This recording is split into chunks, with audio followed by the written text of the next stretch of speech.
Good morning friends, હું તારા વિદ્યા મંદિર હાઈસ્કૂલમાંથી મિનેશ રાણા ધોરણ 11ની અંદર આજનો વિષય લઈને આવેલો છું અર્થશાસ્ત્ર. તો વિદ્યાર્થી મિત્રો, લાસ્ટ વિડીયોની અંદર આપણે વ્યાપાર ચક્રના જે પરિવર્તનના પ્રકાર હતા એના વિશે ચર્ચા કરી હતી. આજે અભ્યાસક્રમમાં આગળ વધતા વ્યાપાર ચક્રની વ્યાખ્યા અને એના તબક્કા વિશે અભ્યાસ કરીશું. તો સૌપ્રથમ વ્યાપાર ચક્રની વ્યાખ્યા, જેમાં હેબલર જણાવે છે કે અર્થતંત્રની અંદર વારાફરતી આવતા સારા અને ખરાબ આર્થિક પરિવર્તનો જે ખરા એને વ્યાપાર ચક્ર કહેવાય. વ્યાપાર ચક્ર કોને કહેવાય? ટ્રેડિંગ જે સાયકલ ખરી આપણી ટ્રેડ સાયકલ, એની વાત છે કે અર્થતંત્રને વારાફરતા સારા પરિણામો આવે, ખરાબ પરિણામો આવે, સારા પરિવર્તનો આવે, ખરાબ પરિવર્તનો આવે. તો આ જે પરિવર્તનો વારાફરતી આવતા હોય છે સારા ખરાબ, એને વ્યાપાર ચક્ર કહેવામાં આવે છે. એ રીતે એના માટે વ્યાપારના સારા અને ખરાબ તબક્કાઓ કે જે વારાફરતી આવે છે તેને વ્યાપાર ચક્ર કહેવાય છે. એટલે સારા તબક્કાઓ આવે, ખરાબ તબક્કાઓ આવે, જે વારાફરતી આવતા હોય છે એને વ્યાપાર ચક્ર કહેવાય છે. એટલે એકદમ સિમ્પલ અને સરળ વ્યાખ્યા છે. એટલે વ્યાપાર ચક્રની વ્યાખ્યા પરથી તમે નીચેના મહત્વના લક્ષણો તારવી શકો છો કે અર્થતંત્રમાં આર્થિક ઉથલપાથલ થતી હોય છે, આર્થિક રીતે, નાણાકીય રીતે. બીજું છે કે અર્થતંત્રમાં સારા અને ખરાબ એવા બે વ્યાપાર તબક્કાઓ જોવા મળતા હોય છે. ત્રીજું છે કે મૂળભૂત રીતે અર્થતંત્રમાં વપરાશને પરિણામે ઉદ્ભવતી માંગના પરિવર્તનો છે. એટલે અર્થતંત્રમાં જે વપરાશ થાય છે, વપરાશને કારણે માંગ આવે છે, તો એ માંગના પરિવર્તનો હોય છે. ત્યાર પછી વ્યાપાર ચક્રીય ઉથલપાથલ સરખા સમયાંતરે ઉદ્ભવતી નથી, કોઈ ચોક્કસ ફિક્સ સમયગાળો તો નથી. એટલે સરખા સમયાંતરે ઉદ્ભવતી હોતી નથી. તો આના વ્યાપાર ચક્રના લક્ષણો. હવે વાત કરીએ આપણે વ્યાપાર ચક્રના તબક્કાઓ વિશે, કે જેમાં મુખ્યત્વે 4 તબક્કા હોય છે વ્યાપાર ચક્રની અંદર, ટ્રેડ સાયકલની અંદર. જેમાં સૌથી પહેલો તબક્કો છે આપનો તેજીનો.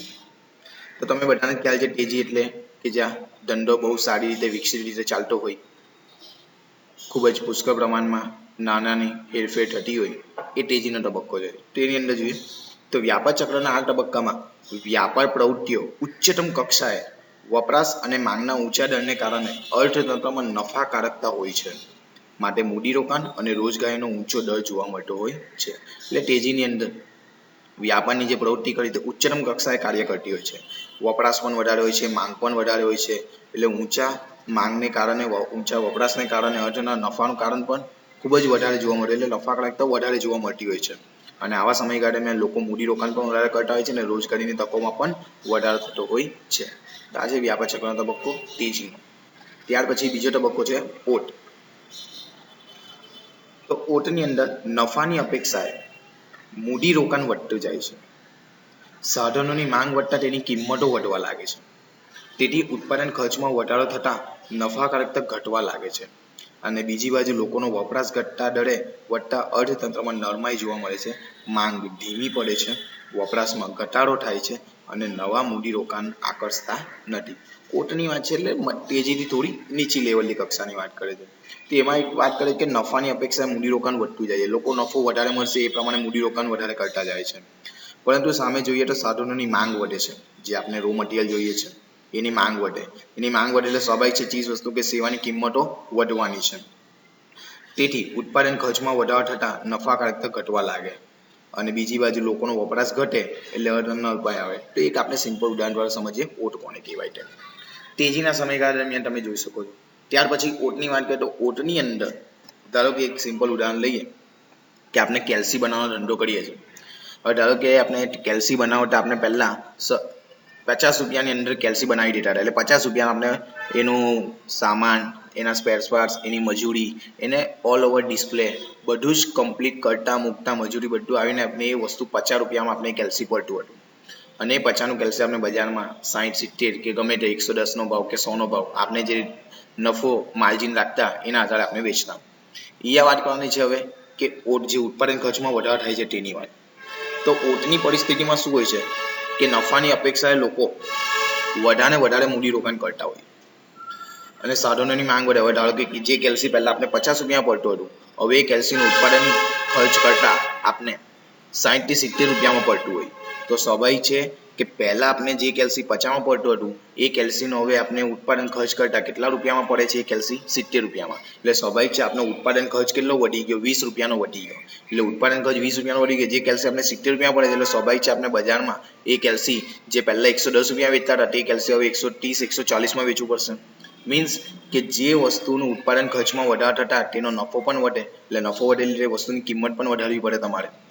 અને બજારમાં મોંઘી કિંમતે વસ્તુ મૂકવા જાઓ ત્યારે સ્વાભાવિક છે એ સાધનો એટલે જે કેલ્સી આપણું પહેલા 110માં મળતો જે હવે 130માં લેવા માટે પણ એટલા ગ્રાહકો તમારી પાસે મળી રહે નહીં. એટલે તમારી ગ્રાહકો ઘટતા જાય છે, એટલે મતલબ કે તે વસ્તુની માંગ તમારી ઘટે છે. વસ્તુની માંગ ઘટે એટલે સ્વાભાવિક છે તમારે ઉત્પાદન પણ ઓછું કરવું પડે. મીન્સ કે અહીંયા ધીમે ધીમે તમે મંદીની પરિસ્થિતિમાં ધકેલાતા જાઓ છો. એ છે પરિસ્થિતિ ઓટની. મંદીની વાત કરીએ તો માંગમાં ઘટાડો પુરવઠાની છત ઊભી કરે છે. માંગમાં જે ઘટાડો થાય છે તો આપણી પાસે પુરવઠો વધારે રહે, એટલે મતલબ કે આપણી પાસે 1 લાખનો જથ્થો છે એટલે પુરવઠો કહેવાય ને, પણ બજારમાં આપણી માંગ એની પાસે 1 લાખની સરખામણીમાં ફક્ત 70,000 રૂપિયા જ માંગ છે અથવા તો 70,000 વસ્તુની જ માંગ છે. તો 1 લાખનો જે સપ્લાય છે પુરવઠો એમાંથી આપણે 70,000 ની માંગ છે તો સ્વાભાવિક છે આપણે 70,000 વસ્તુ વેચી શકીશું.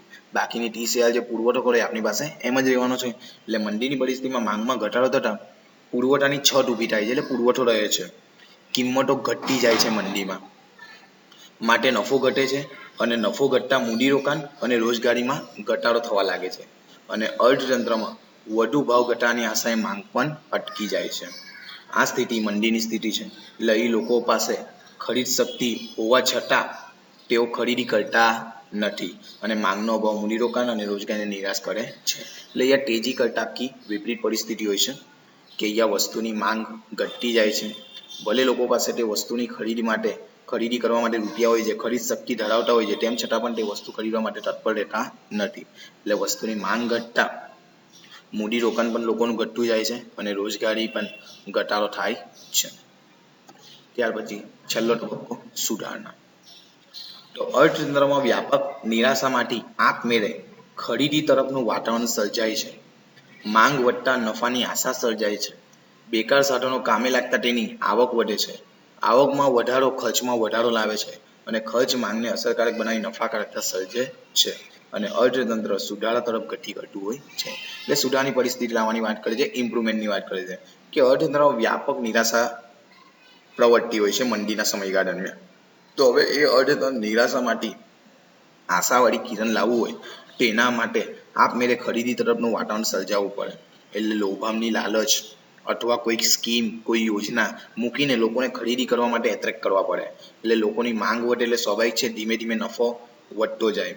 નફો વધે એટલે જે બેકારના સાધનો જે આપણે કામે નથી લગાવ્યા એ સાધનો પણ હવે કામે લાગે, એમાંથી આવક પ્રાપ્ત થાય. એ આવકમાં વધારો થાય એટલે સ્વાભાવિક છે લોકો ખર્ચો પણ કરવાના છે એટલે ખર્ચમાં પણ વધારો થતો જાય અને ખર્ચ માંગને અસરકારક બનાવીને નફાકારકતામાં વધારો કરે છે. આમ અર્થતંત્ર સુધાર તરફ ગતિ કરતું થઈ જાય છે. તો આ છે વિજય મિત્રો વ્યાપાર ચક્રના તબક્કાઓ તેજી, ઓટ, મંદી અને સુધારણા. અહીં આપનું બીજું ચેપ્ટર પૂર્ણ થાય છે. તમારે આ સવાલ હોમવર્કમાં લખવાનો રહેશે અને ઘરકામની નોટ બનાવીને હોમવર્ક કમ્પ્લીટ રાખજો. ટૂંકા સમયગાળા દરમિયાન તમારી નોટ સ્કૂલે મંગાવીને ચેક કરવામાં આવશે.